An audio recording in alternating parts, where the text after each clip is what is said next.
Can y'all hear me? There he is. Yes, we do. Can you hear me? Stand You by. see, I told you, man. We're Mike going makes live his in 30 dramatic seconds. entrance again on. You know what I Live in mean? 30 seconds. How you Gotta doing, mute your brother Big? microphones. 30 Gotta mute seconds. you.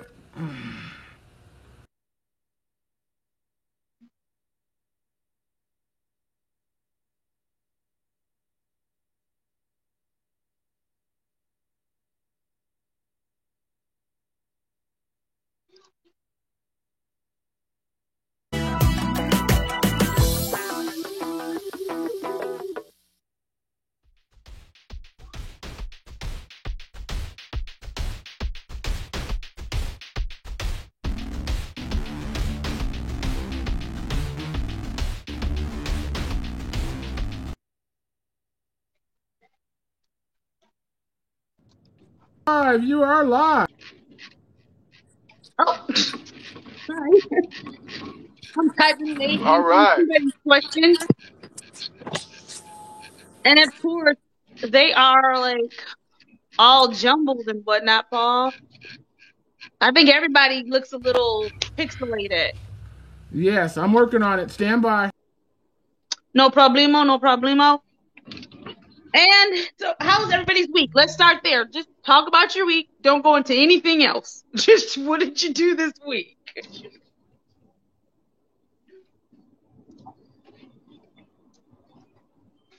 All right. Did you ask a question, Candace? I did. What happened to you two? I said, how was your week? And just to speak specifically about your week, don't go on anything else. Go ahead, Mike. You go first. Nothing else? Oh my goodness. Well, Candace, my week has been going pretty good. I'm getting back into the Okay. swing of things here, right? I'm not in the Um, classroom. I'm teaching a virtual class and so forth. So far, so good. Things are going well as long as I don't have to go back into the classroom. So other than that, in Trump's America, Mike, no, I everything just is can't going do it. fine and dandy. I can't wait until the 1776 project is rolled out by our super duper president. Hey, Vic, What's up? you tried it. Just talk about your week. You tried it. Your week only. Thank you, Let's thank you, just, thank you. boy, I tell you, I can't take y'all nowhere. How's that for an intro, Candace? It's a I horrible can't intro. wait till the super duper 1776 patriotic program is rolled out. That's horrible.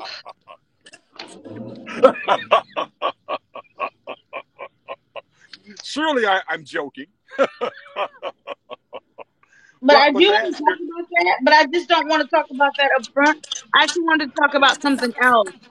I don't sure. know if you all remember the college admission scandal case that happened, where you had Lori Loughlin, who is known as Aunt Becky from Full House, and you also have Felicity Huffman, who was on the show Desperate Housewives.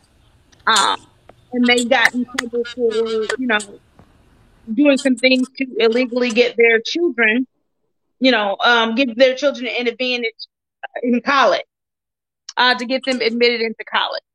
And so Felicity Huffman had already been sentenced, already served her time.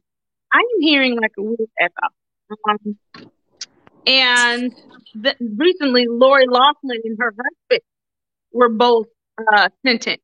And she was sentenced to 2 months in prison, and he was sentenced to 5 months in prison.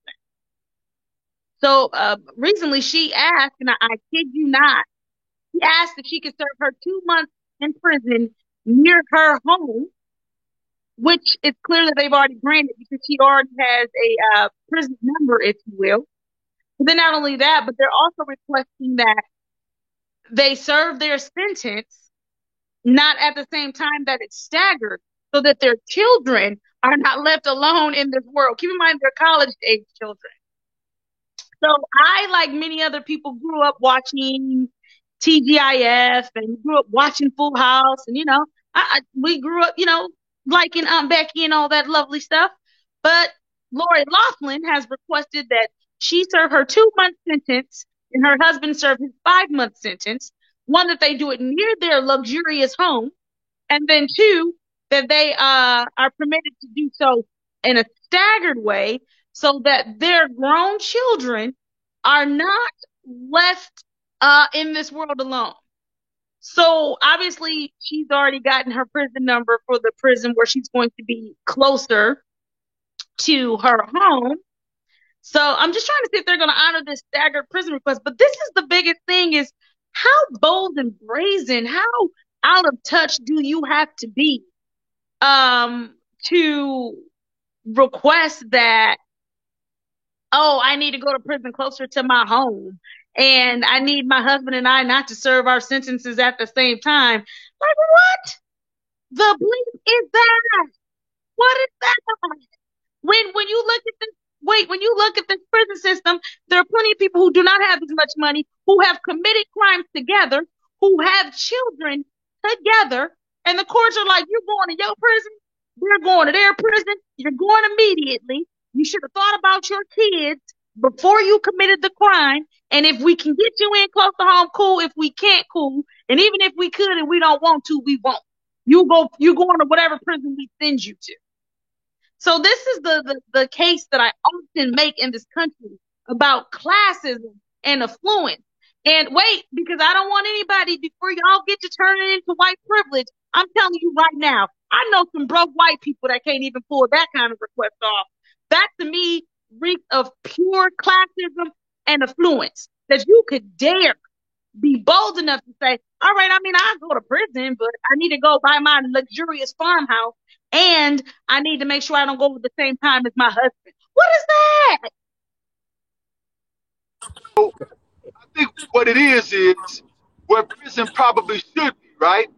I think what happened during the drug wars of the 1980s, you had judges who used to do those kind of sentences all the time, right? They would send people home, put you in the hospital, they would send you to a camp or do other things, where judges had a whole bunch of leeway. Once a whole bunch of black people got put into the system during the drug wars of the 80s and the 90s, all that went away. Mandatory minimums came in. Lock them up and throw away the key came in. 3 strikes and you're out, which is like a baseball metaphor. Like, who the heck puts that into the justice system, right? And so we had that going on so many ways that people thought that you should go to, and some big guy named Booker should be abusing you. That is not what it should be about. In retrospect, should sometimes on the situation, but I think we look at it kind of the wrong way. Those people, black, white, or white, should be getting those kind of sentences too. And the fact of the matter is, we don't get them. And judges should have leeway. Right now, there's a reform going on. Now you got to be kind of wary of it. It's some reform that Republicans are for. Well, always a good thing for us, right? But I think, Kanye West is acting a fool. But the prison reform part of that makes sense. But it started with President Obama. See, people don't know why Trump wants to do prison reform. You know why? Because President Obama did prison reform first. And we should be looking at prison reform in that manner. We should be looking at sentencing where you can go home, where you don't need to should be this. And I agree with you. Who does that? Well, we should be doing that, not doing it. Listen here, Deep Blue, or Big Blue, because he put you as Big Blue, but I call you Deep Blue. I'm going to tell you right now, because your signal is so jacked, I didn't understand not one thing that you said. No part of it. Paul, I see some heavy pixelation, and then Mike, I don't know if your signal's just crappy, but I didn't hear anything you said. Well, hey, listen, Candace, can you hear me now? I can hear you, yes. All right. The next time I'll give a damn good rant like that, y'all don't cut me off because you can't hear me. Me and y'all gonna fight. Cut me off if you can't hear what I got to say. Lord have mercy. I was giving that was one of the best rants ever. Nice. My fault, Mike. My fault.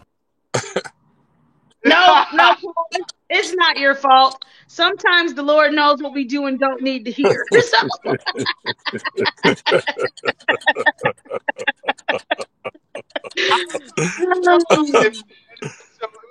her name? Lori London? I don't even know her name. Anyway, the woman that didn't go to prison but is going to prison is asking for all this other citizenship. That's how prison should be. But what happened? on Facebook, right? And so my point was about, the classism. Because I get that, and I'm not saying, I'm going to be the last person to argue white privilege is real, because we know it is. But my point for posting on my Facebook was the thing about classism and how affluent and rich she had to be to even make that request, right? So then I get a whole bunch of people coming on my status saying, no, this is white privilege, this is white privilege. Like, okay, but let's be honest. We know a whole bunch of broke white folks who can't ask for this stuff either. I'm not saying that when it comes to sentencing and stuff like that, there's not a disparity in how this works. I'm not saying that there's not a privilege given to them. But what I am saying in this instance, can we call it classism? Because that's what it is. Hey, Candace, let me chime in here on this topic. As I've always said, I said that classism and racism are siblings. They're twins. Right, absolutely. In American society, they go hand in hand. You have racism, you have white privilege, you have classism. And I think that certainly this is classism, but I think it's a mixture of both white privilege that's born out of this person's privileged existence. You see what I'm saying? Mm-hmm. So I think this is where the two are married one to another, right? So I get your point, though. Classism is real. We have situations in our country right now where there are working class and poor white folks who are struggling, just as working class and poor black folks are struggling. And what gets me is that you have persons who come from that demographic who would like to argue otherwise, right? I mean, how is it that a person could fight against their own interest economically, right? And we're seeing that now in this political system as well. Oh, yeah. Well, I think part of that, can you hear me now? Yep. Can y'all hear me? All right. So part of that is goes back into a little bit of this white privilege. And people sell the dream, right? Trump and the rest of these people are kind of they sell the dream to a few of our white brothers and sisters that this is something that's going to work for them, right? That this kind of aspect just keep on wise don't pay off for it. But we know in America we do have a caste system, and it's about poor and the rich. It's about rich and poor.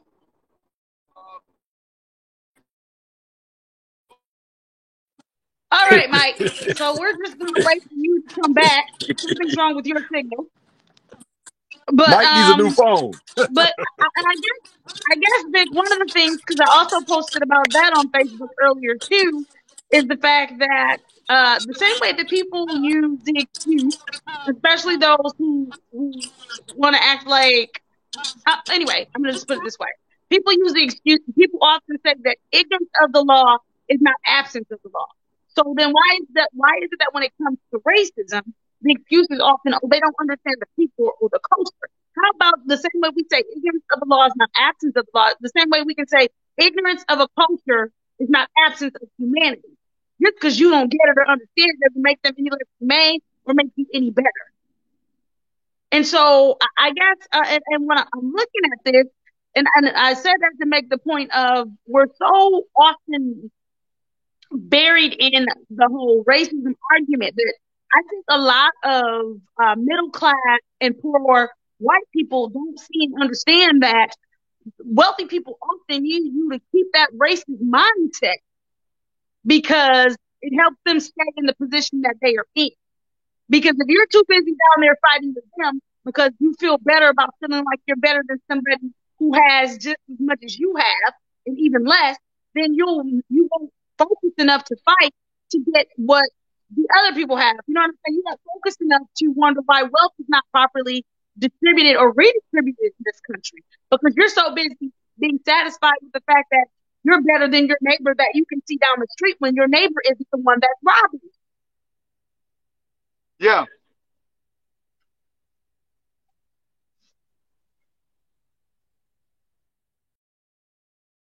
Book, The New Jim Crow, right? And we were Right, talking about right. the Bacon Rebellion, right?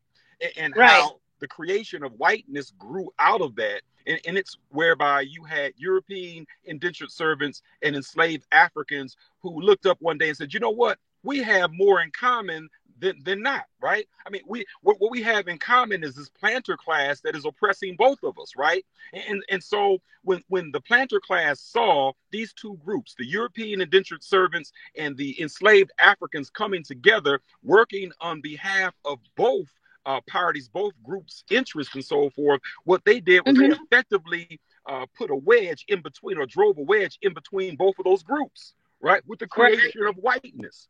And this really goes back to that humorous joke that you tell, Candace, about the rich man and the cookies. Remember that joke, Candace? That's one of my favorites. You got to tell that during this program. I haven't heard that one. Got to, right? But you're right, Candace. I agree with you. A wedge has been effectively driven between these two groups, and it persists until this day. Right. Right. I think though, and this is the thing where that is concerned. And I think the only way that one can deal with racism is that we deal with it head on and we call it what it is, and we don't give it all of these palatable nicknames or these palatable phrases. We don't say stuff like, "Oh, they were unkind," or "Oh, they told some not so pleasant words." They're disgusting. They have a disgusting mindset, and they are a part of what is wrong with this earth. That's the reality of what racism is. It's none of this little cute stuff we keep trying to make it. It's none of that. There's nothing cute about racism because we've seen what happens as a result of racism. We've seen horrible pictures of what people going to picnic.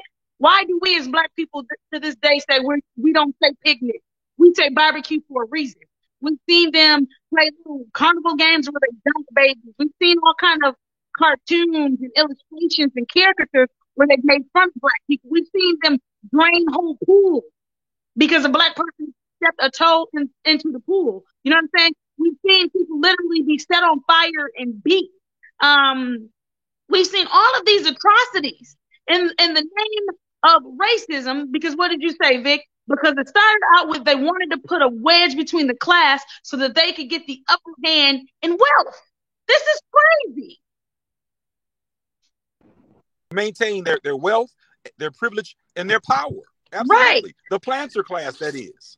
Right. So it used that particular white demographic as a tool, as an instrument, if you will, to further not each one of their interests, but to further the interests of the planter class, period. And that's still happening today in American society. I mean, look, they say the economy is working well, but let's be honest. It's working well for the top 1%. How is it working for the poor, the working class, and middle class people in this country? Whereby you have food lines all across this country. People are literally standing in food lines. People can't even pay for health care in this country. And I don't know about anybody else. Ain't no way if I'm in a food line, I'm unemployed or I'm underemployed, I'm going to be caping for Donald Trump, for instance. No, man. I'm going to be fighting for my own economic interests. Or the fact that, again, he's talking about, we're going to do this new project, and I'm going to do an executive directive that says that, talk about how wonderful America was in American history. Like, I think America has been full of itself for quite some time and given its version of history for quite some time.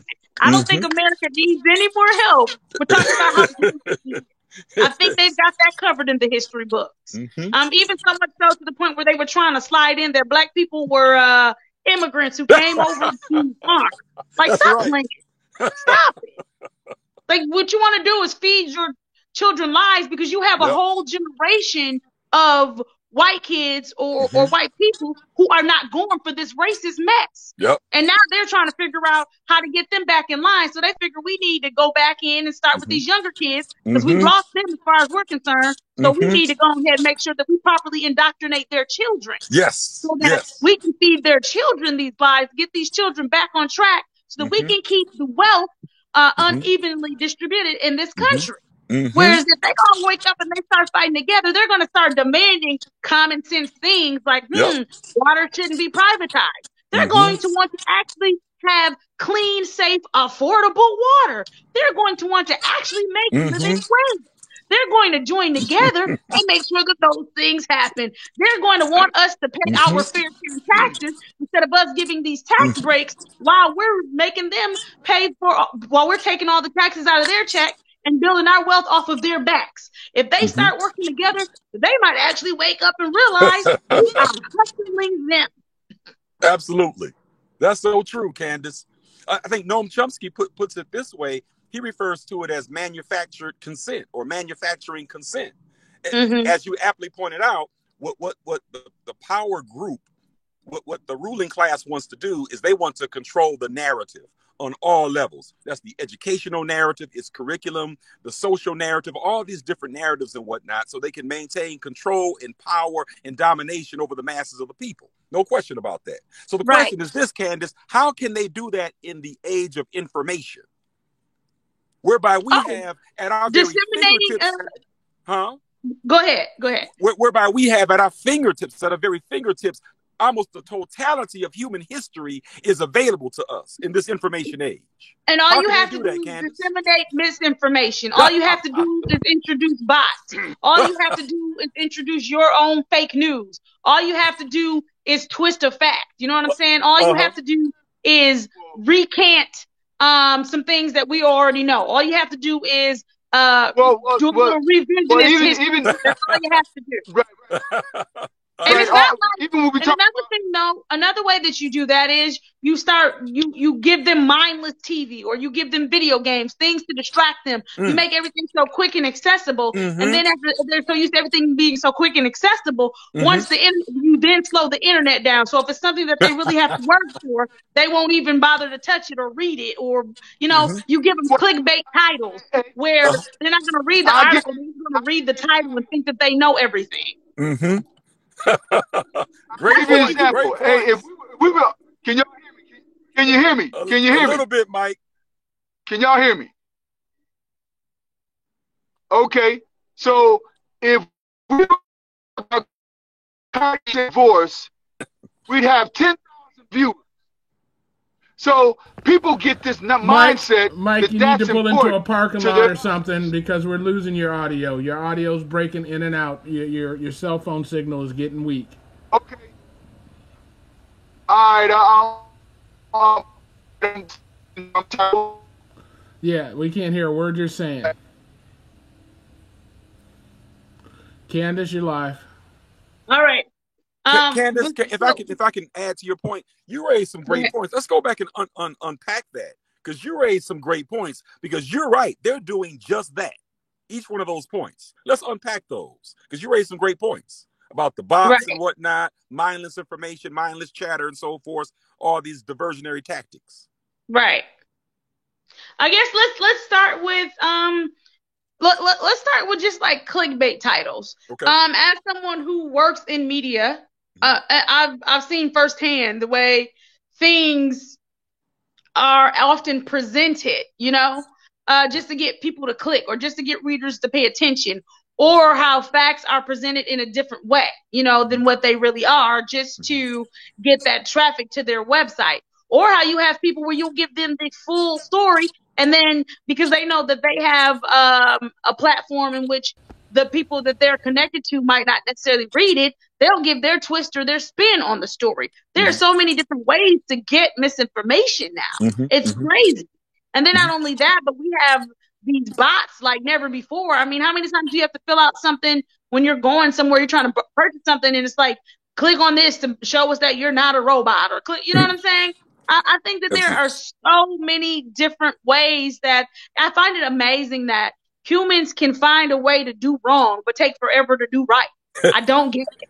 I don't get it. They So can find 50 million ways to do the wrong thing. But when it's time to do the right thing, we're constantly hearing wait, or we're in a true. hold pattern, or the wheels of justice are all of a sudden slow, or all of a sudden we need everybody's vote for this, or you know what I'm saying? You ever Absolutely. notice how slowly things move when it's time to do right by people, but how quickly they move when it's time to do wrong? Or Absolutely. just say, for instance, even when you're talking about, like, if you do a transaction, it takes them 2 seconds to take your money, but it takes them, 48 hours to give you your money back. Like, Exactly. What is that? It is the same way, though. It is the same way. I don't understand how even in the court system, you can find out that somebody is not guilty, or you can find out that that something went wrong in their sentencing. But then it takes you 2 months to let them go. You make this announcement that you're going to let them go, but it's 2 months from now. Wait, why is it taking you 2 months to let them go when it took you no time when they were remanded into custody immediately? Like, a lot of things I'm just trying to figure out, like, why, again, my question, why does it take so long to get it right, but you can do it wrong immediately? You're right, Candace. And I think the short of it is that obviously there's some cracks in the foundation of the system. And that's putting it mildly. There. And as you always say, though, human beings create these systems. So if a human being creates and erects these systems, a human being can transform these systems also. Right? So I think it's a power mechanism too. It goes back to those who are controlling the levers of power. If you're controlling the levers of power, then those persons are deciding how quickly or how slowly those transactions occur. That's what I think it comes down to. It's about power and control. And even as we go into, back to your point, because I did kind of steer a little bit off there, unpacking the different ways, I think that the same way that we live in the age of information, we live in the age of misinformation. That information, it can go both ways. It can go both ways. So the same way that, let's see, what was another example that I used? The same way that people can quickly get information or whatever, I think that if it's something that it takes a long time for them to have to actually read, for whatever the reason, we have all of this stuff that's at our fingertips and it comes quickly. So when it requires some actual time, I think we've lost the art of patience. We're very impatient in this time, very microwave society right now. And so I think that's another way in which we are misled. You know what I'm saying? I think that another thing that's just crazy, though, is the internet. We constantly say in America, we don't like bullies. Bullying is wrong. But the internet has made it so easy for people to be bullies. Has made it so easy for people to hide behind keyboards and avatars and say all of this bold stuff that they would never say to your face. Like, I just think that, I don't know. Technology is something else. It is both a help and a hindrance. Absolutely. It both connects us and distances us from people. It's amazing. So would you say then that all of that you just made reference to tears away from or breaks down the process of civility, the practice of civility, to the point where civility no longer exists? It's been thrown out of the window. And I think Candace, look at the behavior that's being modeled in the higher echelons of power in this country with respect to bullying. But that's why we say that leadership matters and who is in control matters, because they give an indirect permission for the country to behave a certain way. You know, we might say that, you can't just say whatever, or we might say that we have socially acceptable norms or socially frowned upon things. But when you have someone that is at the head and they are quote unquote uncheckable and there's no one in place to check them, then, or when they do certain things, it gives the rest. Now, that's the one time where stuff trickles downhill. For some reason, when it's money, the stuff never rolls downhill. But when it's BS, it rolls right on downhill. Absolutely. But what I'm saying is, I think that kind of leader, whoever the leader is the direction in which the country will go. Absolutely. It gives people permission to do certain things. And I think over the past few years, there has been an unspoken permission to be a very nasty, rude society. Mm-hmm. You know, to be a very Absolutely. intolerant and unforgiving and easily upset and just brutal bickering society. That's where Mm-hmm. we are right now. Mm-hmm. In case in point, Candace, the other day, you probably saw this news story too. I forget where it took place, but there was an African-American woman that was jogging down the street in this city. Yes, You probably saw that, right? And yes, there was a Caucasian woman. They didn't know one another from Adam, right? And right. as this black woman was jogging past her, the woman launches into this tirade, this emotional Yes, tirade, and she's cursing at this black woman. She picks up a bottle and throws it at her. What I kind of did. stuff I is saw that? that. I saw that. What is that?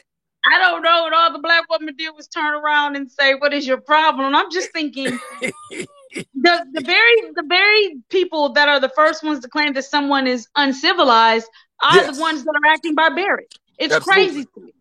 It is absolutely. absolutely crazy to me. Mm-hmm. Nobody is going up and bothering and punching racists. You know what I'm saying? Mm-hmm. You Mm-hmm. usually don't know you're racist till you open your mouth, Absolutely. and you open your mouth because you're bothering people that aren't bothering you. Yes, absolutely. And You're see, the one. yeah. Yeah. Go ahead. I was just going to say, you're the one being barbaric. You're the one being uncivilized. You're the one being ignorant. You're the one who's starting something with someone else. You're the one who has the behavior that incites the riot. You're the problem. Mm-hmm. Mm-hmm. And I'm hearing a theme here in our show, Candace, and it relates to lawlessness, right? Right. This is something I've been noticing lately, right? Have you noticed that people are breaking the law rather easily nowadays? I'll Yes. give you for instance. The other night, I was driving through the city, and I stopped at this red light, and then there was a car that just ran through the red light, and then this other car pulls up beside me. He looks both ways, and then he proceeds to go through the red light. Now that may sound mundane or even trite, but think about that, right? Right. These laws have been set in place for a reason. You have traffic signals for a reason. You have stop signs for a reason. But how many people have you seen practice a rolling stop and almost hit you broadside? Right. Here's my theory. Going back to your lead story, you made reference to these Hollywood celebrities who were cheating to try to get their children into these schools and so forth, right? Right. And so now, to me, it appears as if people are okay with the bending of the rules in this society, whether it's a case like that or whether it's this young man who was well-to-do, right? And this judge, or no, his attorney was saying that he had a case of affluenza. He committed this crime because he was a victim of affluenza. Right. He assaulted this person because of that. Remember that? Right. And this guy went out, from what I understand, he committed another crime. He did. The judge let him off. He did. But you also got to keep in mind there was another young man that he raped a young woman, her, and left her there.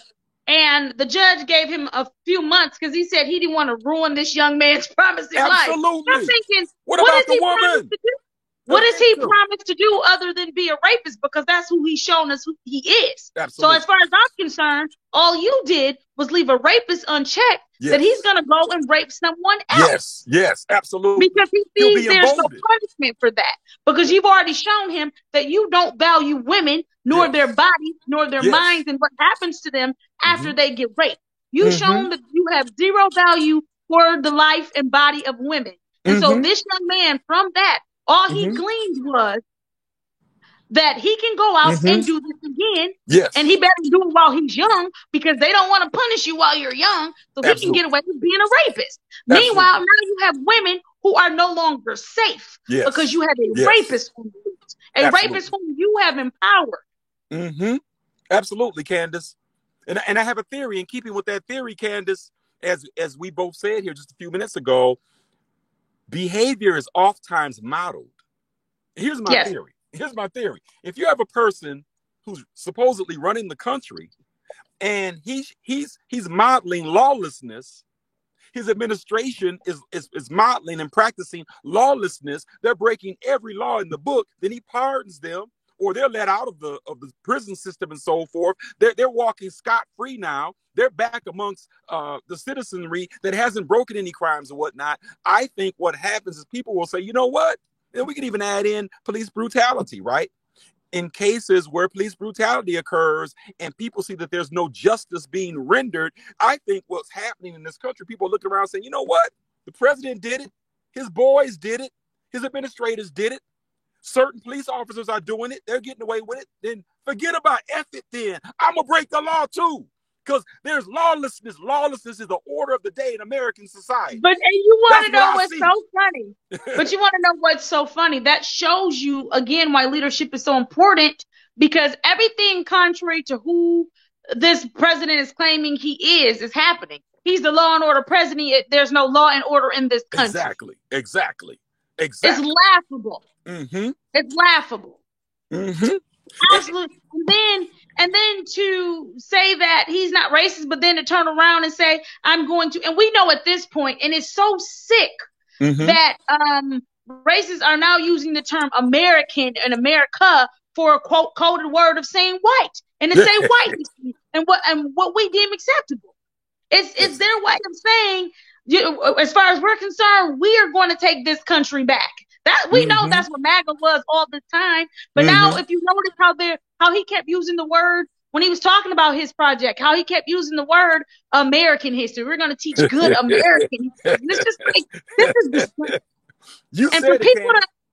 And for people to sit up and act like that's not coded racist language, and for people to sit up and act like you're not saying, as far as I'm concerned, I'm going to completely erase slavery out of these history books, period. Yes. And I'm going to say we came over here and the Indians were like, here, have this land. You'll be better off with it than us. You'll take care of it better than we ever did. And then black people, because we're so great, they were like, let's get on these ships from Africa and go over there and work for them. We don't need to be paid. They're amazing people. Why would we need to be paid when we have the opportunity just to live near them? Like, get out of here. Get out of here. We know where you're going with this. Absolutely. We know what you're doing with this. It's disgusting. And like I said, it's just another way that they're going to try, because, again, you have a lot of white people who are not going for this racist mess. True. They are not with it. They don't like it. True. And so now they're like, oh, y'all are falling out of line. So this new executive order will be our way of indoctrinating your children. We're going to teach them. You know what I'm saying? Yes. We're going to reach them where you're not at, and that's in their classrooms. And we're going to teach them these lies and try to bring these values back to life. It's like, come on.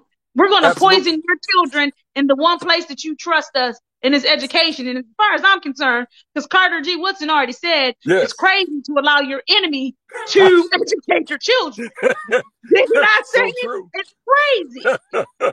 Absolutely crazy. So true. So true. You're so true. It's so true about that, right?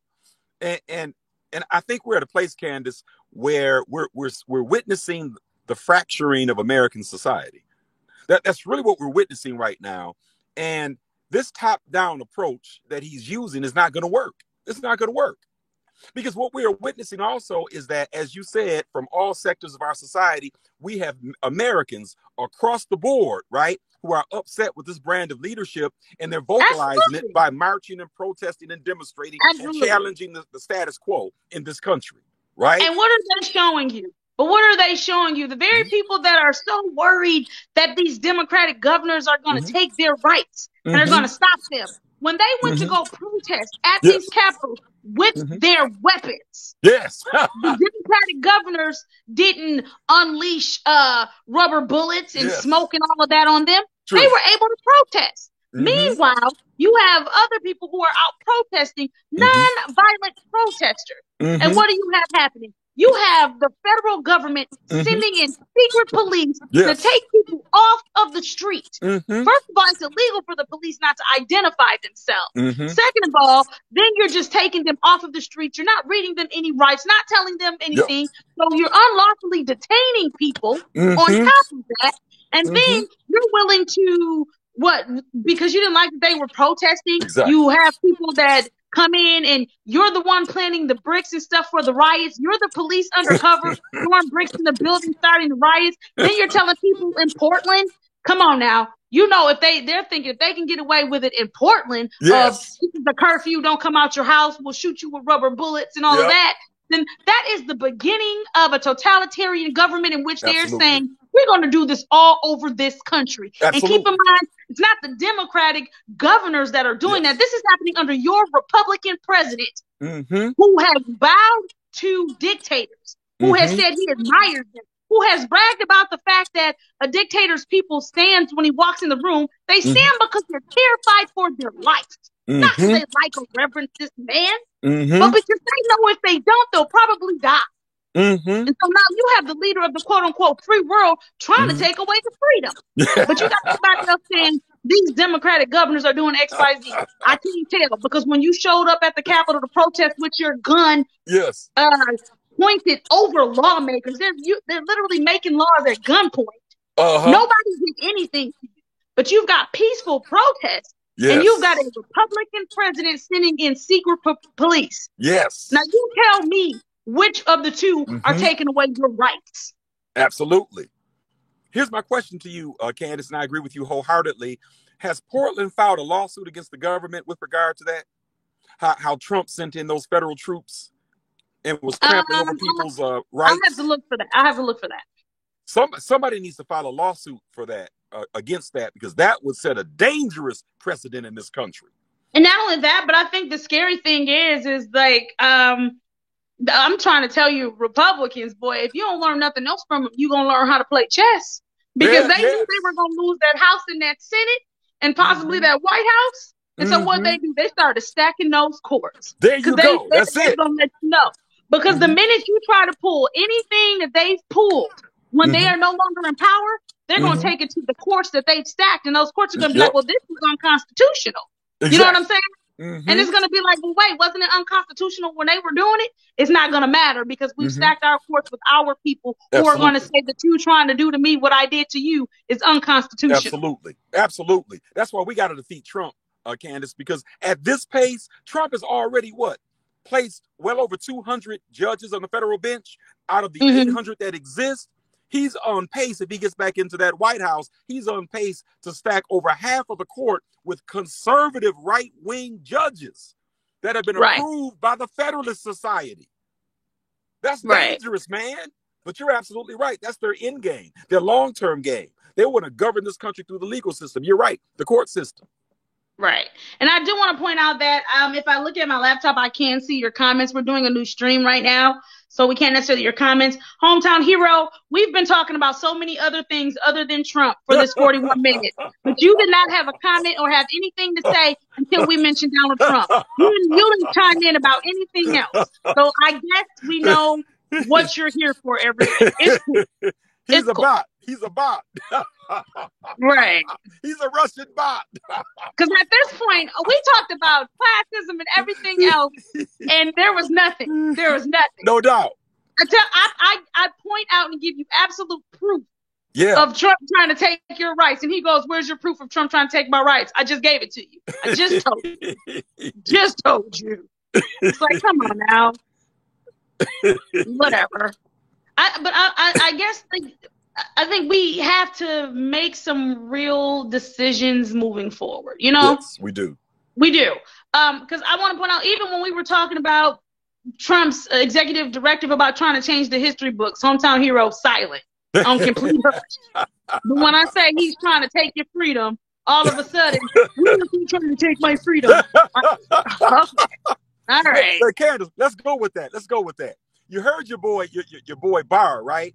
Your favorite attorney general made this comment the other day, and he likened these governors requiring people to wear masks tantamount to slavery. What do you think? What do you think about that? I think that just goes to show you how lightly that he takes slavery and how much respect he doesn't have for people that went through that, for the ancestry of that. I think it is disrespect. I think it's insulting and appalling, and I think that he should resign. Absolutely. No doubt about that. He has shown that not only has he shown by not trying any civil rights case, period, or constantly, not holding anybody accountable for these things, but then to show up and say something like that, you've shown that you can't be objective in this position by making such an an ignorant, callous statement. We know that this is not the same thing as slavery. Those people can come and go and leave their houses as they please. We know slaves couldn't do that. Like, stop it. You know that. You know slaves had to walk around here, one, either with their owner, or two, had to have some papers, and people were constantly checking them on where they're going. Nobody's had that experience during this pandemic. Absolutely. So cut it out. Just cut it out. Like, just resign. At this point, that's all I have for these people, is just resign. Like, you are what is wrong with this country. You are the thing keeping America divided. That is, resign. That's it. Candace, what do you think now, still on the same topic? Let's look at this from a psychological standpoint, right? Because we understand that President Trump was interviewed by Bob Woodward, right? The renowned journalist, right? And he knew as early as February, both you and I believe that he knew earlier than that. He probably knew earlier than that, I'm sure, right? About this coming pandemic. Real quick. Hometown hero, my name is Candice. If you address me correctly. ICE. It's not ACE. Go ahead. So what do you think, Candace? From a psychological standpoint, Donald Trump admitted to Bob Woodward that he knew that this was going to be a real problem. And he said that he was going to play this thing down. He played it down on purpose. And he knew that people would be impacted by this. He knew that the blood would be on his hands. But this is the thing. There's one thing. So I'll give you this much, right? I understand in leadership of not wanting to cause a panic. You know what I'm saying? Of not wanting there to be a hysteria. However, there is a responsible way to do that. You know what I'm saying? And telling people not to wear masks when you know they should be wearing masks, that's an irresponsible way. You know what I'm saying? I think there's a way to be a good leader and to reassure people and to not cause mass hysteria, but at the same time not have hundreds of thousands of deaths on your hands. You know? Absolutely. There's a way to do it. So it's not that, and you know, last thing I ever want to do is take up for him. But from a leadership standpoint, and I'm not saying that this is what he was doing. I'm saying I understand a leader that would want to not cause mass hysteria and have people in a panic and in an uproar, you know, because we saw what happened even when he said it was no big deal. You know, obviously, thank God everybody wasn't crazy enough to listen to him. But we saw that people were going out and buying up, you know, toilet paper and all that other stuff. But I think that there was a responsible way to do that. You know, a more responsible way. I don't think misleading people and telling people, oh, it'll be gone in April, or lying about the fact that you've known since November. I don't think I don't think that's how you do it. And I don't think that you deflect and blame the previous administration. You are the leader now. You've been the leader for 4 years, and you've yet to take responsibility for anything. The thing that we saw that happened with the war. Once Obama came into office, what did they tell Obama about Bush's war? That ain't Bush's war no more. That's your war now. Exactly. That's your war now. You know what I'm saying? And so it's the same thing. And I get that. And he is it's no big, he's not doing anything different by blaming the last administration, because administrations do that all over the country. True. But to do that for 4 years, it's like, come on. It's the height of irresponsibility. For you to take responsibility for nothing. And then when you're blatantly asked, because we've seen interviews where they asked him, you know, do you take responsibility for this? He goes, no. That's crazy. You're the leader. You're responsible. I feel like that's the same thing that happened in Michigan with Snyder. Snyder was like, oh, all the government failed them. Nah, baby, this is on you. You did this. That's Your treasurer made this call. You did this. You know what I'm saying? Absolutely. And so I, even for him to, you know, go through this whole time of not admitting that you knew, we got here and say, but we already knew you knew. Yes. And then to act like, well, I purposely downplayed it. Again, from a real leader, I understand not wanting to cause mass hysteria, but I don't understand handling it in a way that keeps people ignorant. Absolutely. In a way that keeps people from knowing the truth about face masks. And when people are constantly saying, well, face masks aren't going to protect me from getting this virus, let me stop you there. Okay? Because if we all have worn masks, none of us are giving out the spit and the boogers and the coughing and all that stuff that comes with the airborne. We're all protecting each other. You know what I'm saying? Absolutely. And then not only the mask thing, but even when he was like, well, the only reason we have higher numbers than everywhere else is because we're testing more than everybody else. I mean, but listen, at the same time, as that does make sense, is if you're doing a lot of testing, yes, you're going to end up with a lot of people who might test positive because you're testing. Exactly. But ignorance is bliss, Candace. Ignorance is bliss. That's what that is. But anybody with common sense knows that. You know what I'm saying? And any real leader would have said, "This is what it is." We're not. Oh, we just need to stop testing and we won't have so many high numbers. That's not how this works. You tell people. Like I will. He started out with, we have high numbers because we have the highest numbers because we're testing more. Cool. Then he went, maybe we shouldn't test no more. No. Not the answer. Not the answer. Now it's herd immunity, Candace. It's herd immunity. Remember that now. It's natural selection, the survival of the fittest. Natural selection. As someone who has had my aunt died. My aunt is dead. You know what I'm saying? That whole natural selection, survival of the fittest. Wow. You can't talk to me about that. Absolutely. Because the pain and devastation and shock that my family, her birthday was on the 16th. Wow. I'm sorry to hear about that. Wow. Yeah, she died April 15th on my brother's birthday. Wow. You know? Wow. And so some of the things that people say, it's just kind of like, you sound crazy. Nothing can prepare you. Nothing can prepare you for this COVID death. That's you know what I'm saying? That's true. Nothing can prepare you. And keep in mind, in April, that's when there were no funerals allowed. Yes. You know what I'm saying? Where you couldn't be around people and all of that. So nothing prepares you for my relatives all of a sudden dead. Not only this, but my close aunt. You know what I'm saying? It's all of a sudden dead. We cannot properly honor her life. You know what I'm saying? We're at a cemetery watching her being lowered into the ground from our cars. Watching dirt being piled on top of her from our cars. You can't properly mourn with your family.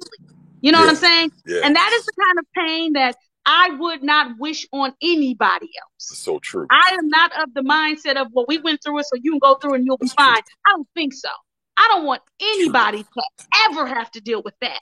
And so for me, I need leadership that's going to, and of course, unfortunately, sometimes people die and there's nothing you can do to avoid death. However, we know that there were things that could have happened that could have avoided a lot of death. You know what I'm saying? Information that could have been given.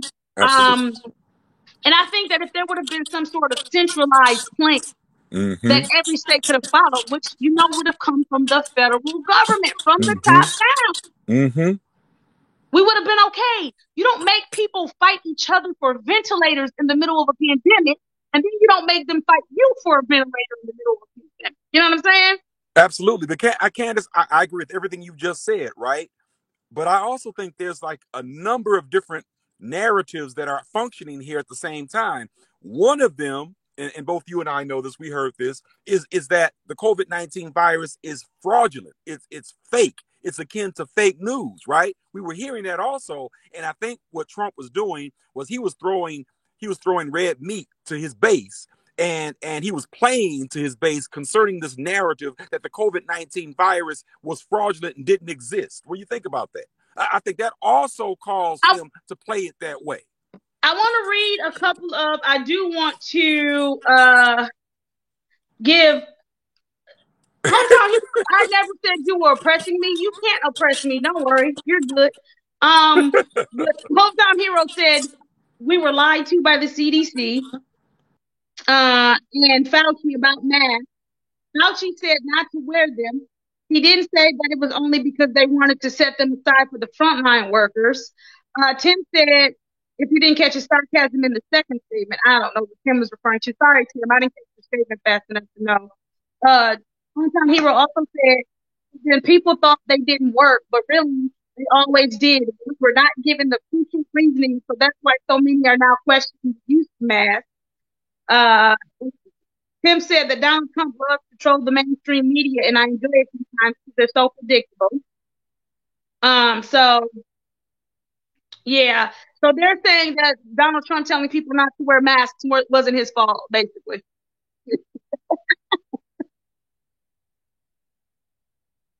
Office, right? So, but this is a classic case, Candace, of, as you said, misinformation, ongoing misinformation, right? That's one of the narratives there. Right. Don't believe these other folks. Don't believe your lying eyes. Follow me. I'll lead you to the promised land, right? Give me a break. Give me a break. This is the thing. I can't take anybody seriously that doesn't ever hold them accountable either. Exactly. You know what I'm saying? Exactly. Because the one thing that I will not sit on here and do is act like the Dems have it all together. Because you hear me say all the time, no doubt, no doubt, no. I think anybody that can't, properly criticize or critique or help leadership be better, you're not trying to have a real conversation. I don't know. Absolutely. They're functioning as a true believer, Candace. That's how true believers function. Hometown hero, I don't know if you were listening to what I said, but I read your remarks verbatim. I didn't say you said Trump. I read the fact that you said Fauci. That's why he started laughing, because you said Fauci. So you got to put your listening ears on, Hometown hero. I said what you said verbatim. Didn't say Trump. Don't worry. You can even replay the video back later and see that I read exactly what you said.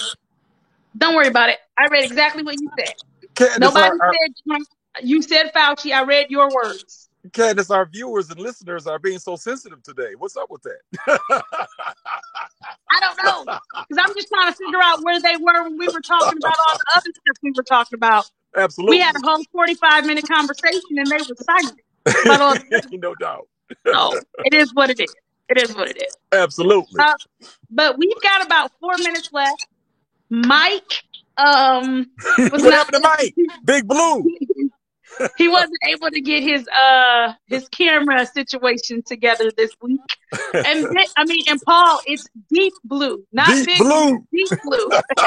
It's deep blue because he is so deep into that Democratic Party, boy. Deep blue. And I wanted to talk to him, Candace, because you wanted to talk to Deep Blue. I did, right? Because there's this guy, you know what I'm talking about. He used to have a news show with BET. His name is Jeff, but I forget his last name. Is it Gordon? Huh? Gordon? Is it Jeff Gordon? I think so. Mm-hmm. But I was listening to him the other day. He was on this other talk show, and he was talking about a town hall meeting they were going to have last night, right? And I'll try to find it and see if I can pull it up and whatnot, see if it's recorded. Essentially, though, here's the point, though, that he was making, Candace, when he was talking on this show. He said that, he quoted some stats that said that of the college-educated black men who voted in 2016, 1 in 6 of those men voted for Trump. What do you think about that? I can believe that. Why can you believe that? There are many different factors that come into play for black men voting for Donald Trump. There are several different factors. You know what I'm saying? It's not just one particular thing, because nobody is, and nobody, black, white, Asian, Hispanic, nobody is, no group all believes the same thing. No you know group what I'm saying? Monolithic. Absolutely. Yeah, it's just not, that's not realistic. So there are a lot of reasons, but we only have 3 minutes left. Yes, so we can maybe explore those reasons next week, but there are a lot of reasons. You know what I'm saying? Absolutely. For why that happened. I think economics is one too, though, Candace. Economics. I think so. Yeah, I think also, and he was running against Hillary Clinton, and we've got to be honest about the fact that Secretary Clinton has, because of her husband's policies, there was a bad taste left in a lot of black people's mouths as far as their stance on crime. True. They did not hesitate to play her tape where she called black men super predators. Super predators. Yeah. So, while she's carrying hot sauce in her purse. and doing the hustle with some black celebrity. No doubt, man. So I think that there were a lot of reasons why they chose Trump over Secretary Clinton. You know what I'm saying? I don't think that, and sometimes it is easier, but it's also lazy just to say because they're sexist and leave it at that. I think there's a real dissection that needs to occur. Some of them really were just sexist. That's reality.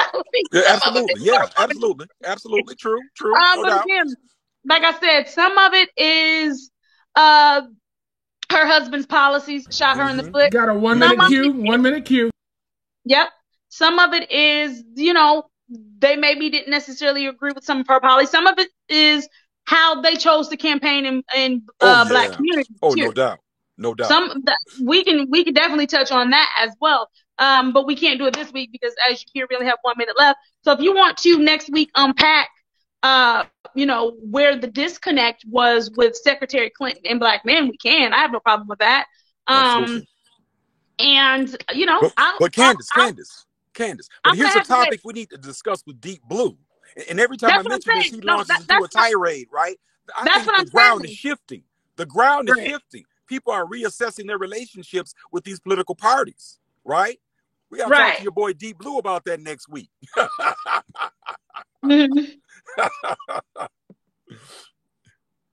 So how much time do we have? So I think that, and again, I'll fall back because that's going to be a you and Mike conversation because Mike's not going to let you get too much air on that one. You know, Mike's not going to let that happen. I'll match his energy. I'm gonna match his energy next week. And I'm sure that Mike was listening this week, mad that his signal wouldn't come through right. He probably wanted to hop in there. No doubt. So, no doubt. Yeah. But nevertheless, though, Candace, I think we had a great show, you know, even though we didn't have Big Blue with us today for the duration of the show. Deep Blue. Deep Blue. He's deep in there. Deep Blue. Deep Blue. The super Democrat.